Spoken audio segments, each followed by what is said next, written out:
Hi, I'm Funny Man Jackie Smash, former head writer for Almost Live.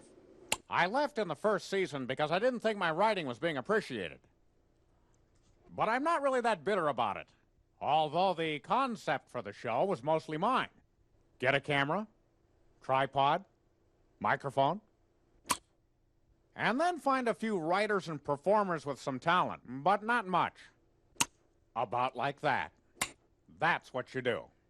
And also you gotta get good technicians so your editing is flawless, Les. And that's exactly what they did. And now, 10 years later, my idea is still on the air. But do you think I'll ever see a dime? Not a chance of it.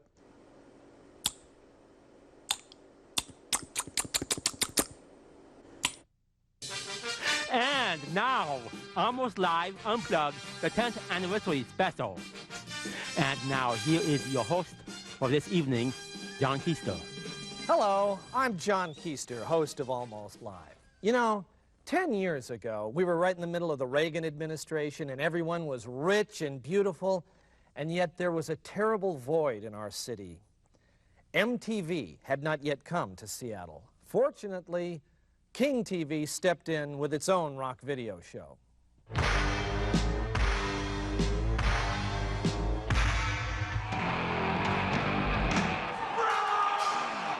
Rev successfully lowered the attention span of Seattle viewers, and it gave me my first television job. Good evening. The subject tonight is heavy metal, the single most popular form of rock in the greater Seattle area. While I gave my incisive reports on local customs, King was starting up another new show. It's Almost Live with Ross Schaefer. And now, here's the boss, Ross.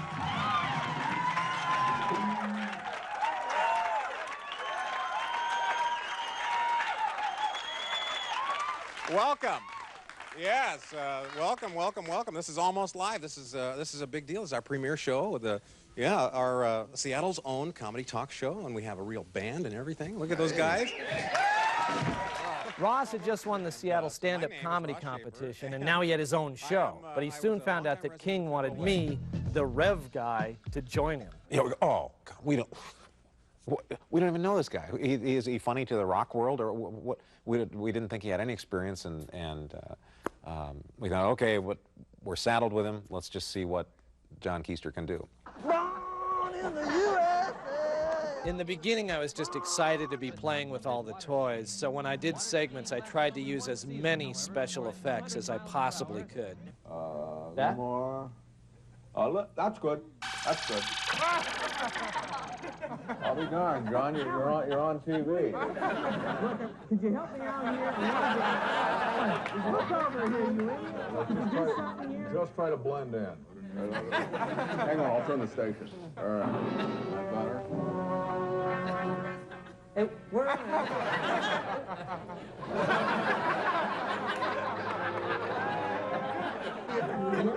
Is that better?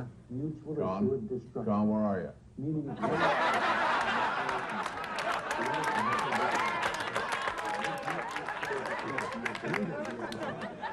The thing about Ross is that once you prove you're going to get laughs, he gets behind you. And once I proved that I was good for the show, he was behind me 100%. And at the same time, though, I still got to work on my own.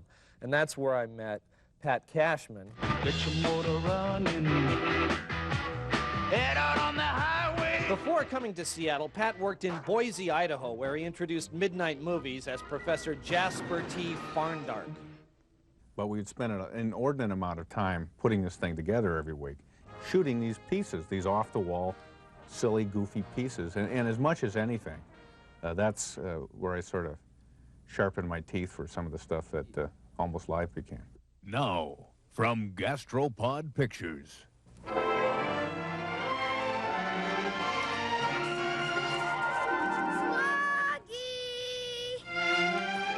Pat's first segment for Almost Live was the classic Sluggy. The incredible, heartwarming story of a boy and his mollusk. Timmy, if you really love Sluggy, you would let him go. Well, I don't really love him. I like him. Oh, well, then you can keep him. Timmy and Sluggy. A joy so tender until their world came crashing down. Paul! Paul! Yeah, what is it, Timmy? I think Sluggy's sick.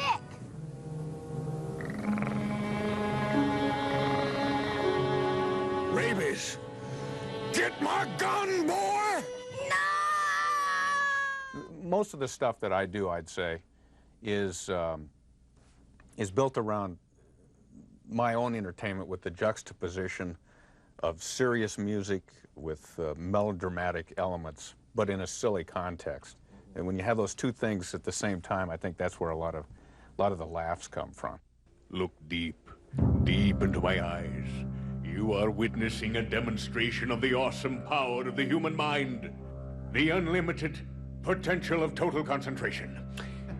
My mind is totally focused, able to maintain absolute and utter control.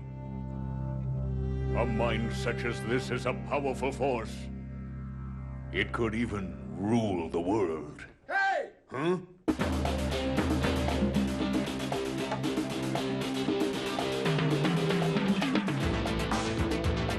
The show started in the 80s, and our most popular segment at the time, Ballard Vice, gave us the chance not only to parody the ultimate 80s show, but also to use Ross's cars. Yeah? Do you have the keys? No, I gave you the keys. I left them in my other pants. I'm sorry. Oh, man. The first year was my little Porsche, a red Porsche. The next year, it was a red Ferrari. And I was enjoying the life. And now, it's time for another exciting episode of Yuppie Game with Todd. Oh, thanks. Good. There we go, thanks. Hi, I'm Todd. Just traded my new 320i for this puppy. Motor Trend Car of the Year, but what I like best is they always park it right up front here at Henry's. Even looks good when it's stuck in traffic. And look at this personalized license plate down here. Ecstasy, get it? Get it? Ecstasy, kind of 80s, kind of now, beyond hip. Oh, yeah. And then last year, when Heather and I went to Mazatlan, we went about 2 weeks without any sushi at all. I've gone that long without dim sum, but never sushi. Ross was this really good-looking, easygoing guy who looked like he's just on his way. It's like the 80s. And I came up with this persona where I was like the anti-Ross. I was just sort of this sniveling, put-upon loser. Are you plagued by low self-esteem, nagging doubts, and pathetic cringing? Well, here's your answer. The Power Lens. Enlarges your head and your self-esteem. See the world in a brand new way. Get a bald guy, hook him up. Stick on the hoop with a suction cup. Bald guy, watch him run. Aim for the hoop, it's lots of fun. Hoop head, man alive. It's as fun as a monkey hive. Hoop head, man, oh man. It's as fun as you can stand. Hoop head, bald guy not included. Almost Live True Fact number 1. Almost Live almost changes state song to Louie Louie. 1984, the show starts a campaign. It's the official petition for getting the state song changed to Louie Louie. The idea catches fire around the state to change the official song, Washington, my home, to Louie Louie. We have a rally. Paul Revere and the Raiders come. The result? It doesn't work. But Ross meets Dick Clark and Ed McMahon. This has been an Almost Live True Fact.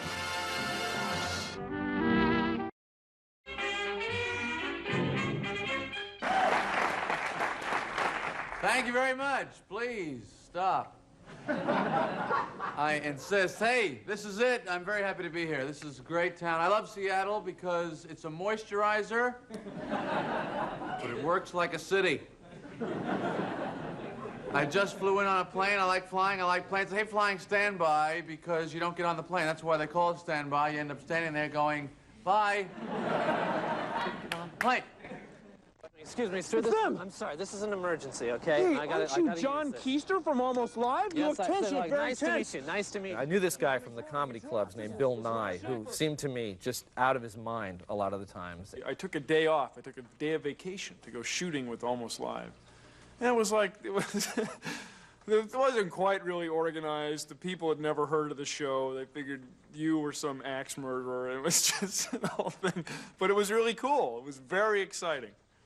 And I guess I kind of got the bug. Who are you? I'm Speedwalker.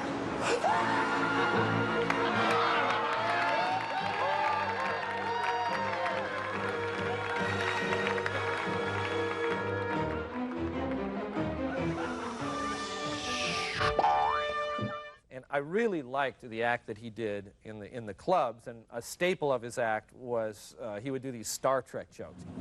Bill Nye is William Shatner.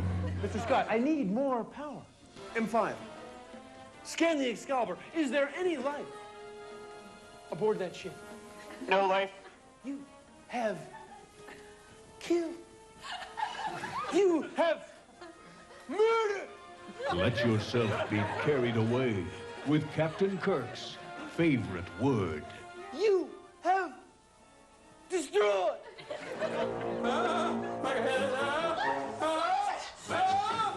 This is worse than we thought. You better stay in the back room. I better stay in the back room too, plumber. Wait.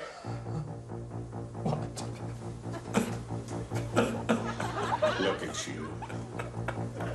I know what you're feeling. No, you don't. Yes, I do, Billy.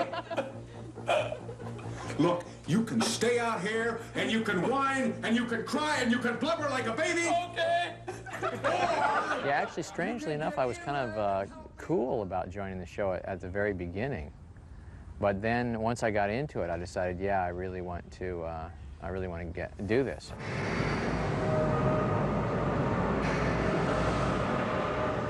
Where do you think they come from? I don't know, man. Wait a minute. What's that over there?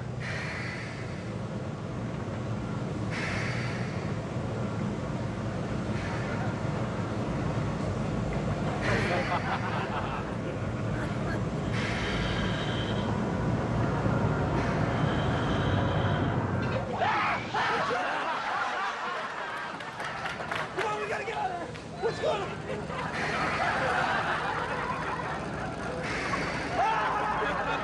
Alien Gumbies. Alien Gumbies was a real turning point for me and for the show, because we had finally had a piece where everything came together for us. We had a good script. We were able to take the time that we needed to get the production values down really good, and it gave the photographers the mini movie that they had always wanted out of us.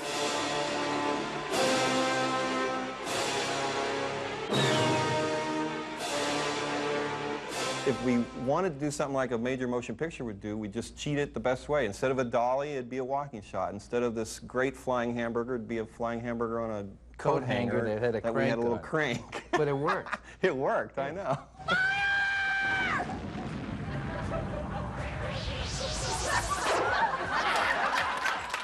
One week, I may have to copy the style of the Terminator movies, and the next week, a Miller beer commercial. So we just rent a fog machine and fog it up so much that it obscures the image so that it's hard to tell that it doesn't look anything like those. Just hard, yeah. Tuesdays this fall, it's the wacky new comedy, Nut in the House. Starring Kevin Archer as Dad, Martha Nellen as Mom, Connor O'Hara as Brother, and Delilah Spidell as the Nut.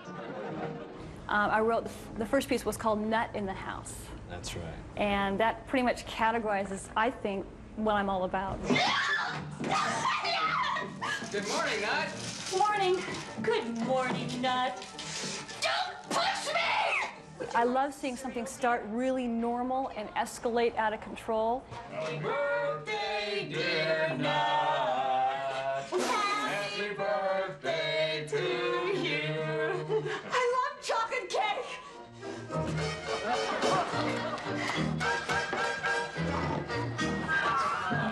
Isn't she cute? Happy birthday, dear. Nut in the House. Tuesdays at 8. Because a lot of things today